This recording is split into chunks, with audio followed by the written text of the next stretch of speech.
अभिभाषणावर या ठिकाणी समर्थन करण्याची संधी दिली।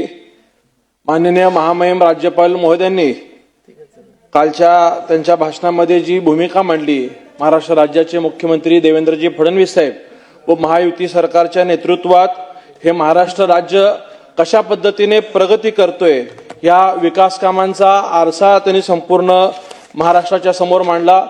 मी सुद्धा या सगळ्या प्रगतीचा माझ्या सोलापूर शहराच्या बाबतीत एक साक्षीदार आहे।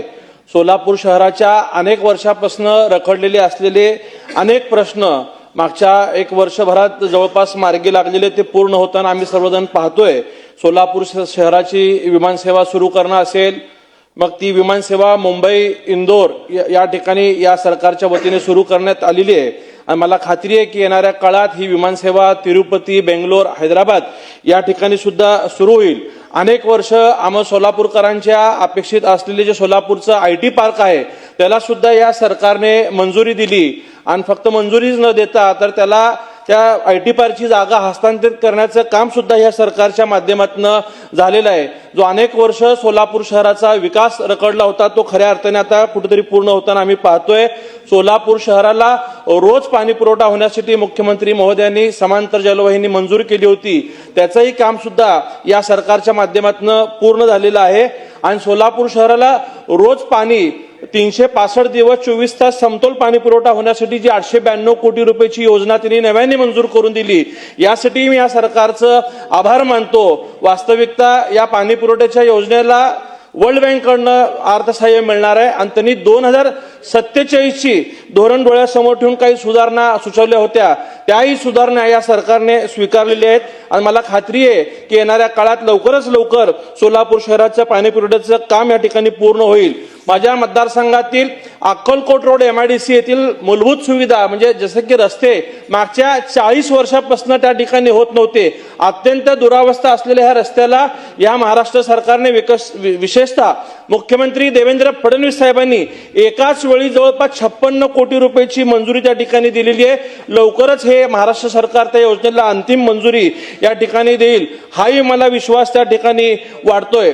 मी आपल्या माध्यमातून अध्यक्ष महोदय या सरकारला विनंती करतोय की सोलापूर शहराचं जे अभियांत्रिकी विद्यालय ते जवळपास 60 वर्षापासून विषय रखडलेले, आम्हाला मंजूर झालेलं अभियांत्रिकी महाविद्यालय अन्य शहरात वळवण्यात आलेलं होतं, परंतु तत्कालीन पालकमंत्री चंद्रकांत पाटील जे आताचे उच्च तंत्र शिक्षण मंत्री आहेत त्यांनी सोलापूरला इंजिनिअरिंग कॉलेजला मंजुरी दिलेली आहे। मी स्वतः मुख्यमंत्री देवेंद्र फडणवीस साहेबांकडे मागच्या वर्षी मागणी केली होती की आमचं जे तंत्रनिकेतन विद्यालय त्याची 34 एकर जागा आहे आणि त्यात जर हे अभियांत्रिकी महाविद्यालय आपण परवानगी दिली तर होऊन जाईल, परंतु या अभियांत्रिकी विद्यालयाचा 250 कोटीचा प्रस्ताव या ठिकाणी आलेला आहे। मला आपल्या माध्यमातून सरकारला विनंती आहे की ह्या सरकारने त्या 250 कोटीला या बजेटमध्ये तरतूद देऊन येणाऱ्या काळात ते अभियांत्रिकी विद्यालय देखील सुरू करावं।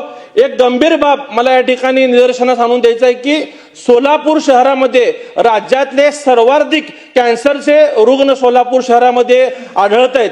त्याचं कारण म्हणलं तर अनेक वर्ष लोकांना वाटायचं की सोलापूर हे विडी कामगारांचं शहर आहे आणि विडीमुळे या ठिकाणी कॅन्सरचे रुग्ण आढळतात, पण काही तज्ज्ञांचं असं मत आहे की सोलापूर शहराला जो पाणी पुरवठा केला जातो तो उजनी धरणामध्ये उजनी धरणाच्या वरती असलेले कुरकुंब MIDC असेल, पुणा असेल, पिंपरी चिंचवड असेल, अनेक मोठ्या शहरातनं जे दूषित पाणी पुरवठा त्या ठिकाणी मिसळला जातो तो मागच्या 30 ते 40 वर्ष या ह्याच्यावरती काम न केल्यामुळे सोलापुरात मोठ्या प्रमाणात कॅन्सरचे रुग्ण आहेत। आज एका सोलापूर जिल्ह्यात अध्यक्ष महोदय 5 ते 6 कॅन्सरचे हॉस्पिटल त्या ठिकाणी सुरू झालेले आहेत। रिलायन्स सारखा मोठा ग्रुप सुद्धा सोलापूरमध्ये येऊन कॅन्सरचं हॉस्पिटल सुरू करतो, ह्याचं गांभीर्य हे सरकारने ओळखलं पाहिजे आणि आपल्याला दीर्घकाळ या पाण्याच्या शुद्धीकरणावरती ह्या सरकारने काम केलं पाहिजे अशी मी इच्छा आपल्या माध्यमातून करतो। मुख्यमंत्री महोदय यावरती निश्चितच येणाऱ्या काळात दीर्घकाळ उपाययोजनावरती काम करतील, हाही विश्वास मला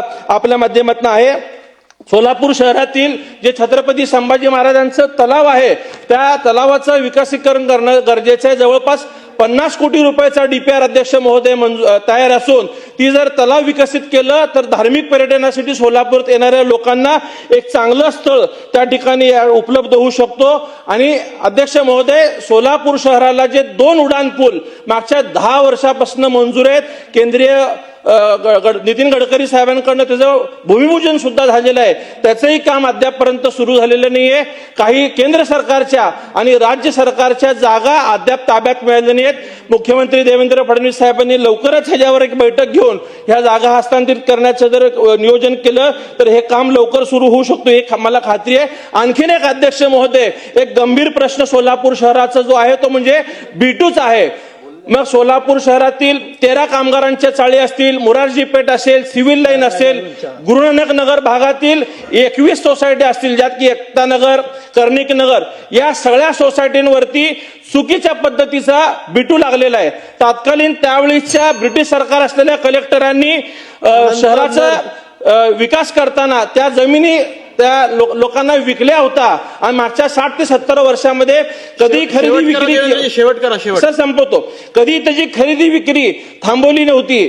प्रत्येकाला बांधकाम परमिशन, वापर परमिशन सुद्धा मिळायचं, परंतु कालच्या महाविकास आघाडीच्या सरकारमध्ये येऊन याच्यावरती बंदी आणण्यात आली. त्यामुळे आज या लोकांना ना बांधकाम परवाना मिळतो ना खरेदी विक्री करता येते. आणि ज्या चाळी आहेत साहेब त्या 100 वर्ष जुन्या आहेत, त्या कधीही पडू शकतात आणि कुठली तरी जीवितहानी त्या ठिकाणी होऊ शकते. तर हे सरकार इतकं प्रभावीपणे काम करताना लोकांना घरं देतोय, कामगारांना घरं देतोय, तर फक्त आमच्या सोलापूर शहरातला B2 हा या सरकारने माफ करावा असं मी मुख्यमंत्री साहेबांकडे, महसूल मंत्री चंद्रशेखर बावनकुळे साहेबांकडे विनंती करतो, जेणेकरून आमच्या पुनर्विकासाचा प्रश्न या ठिकाणी मार्गी लागेल.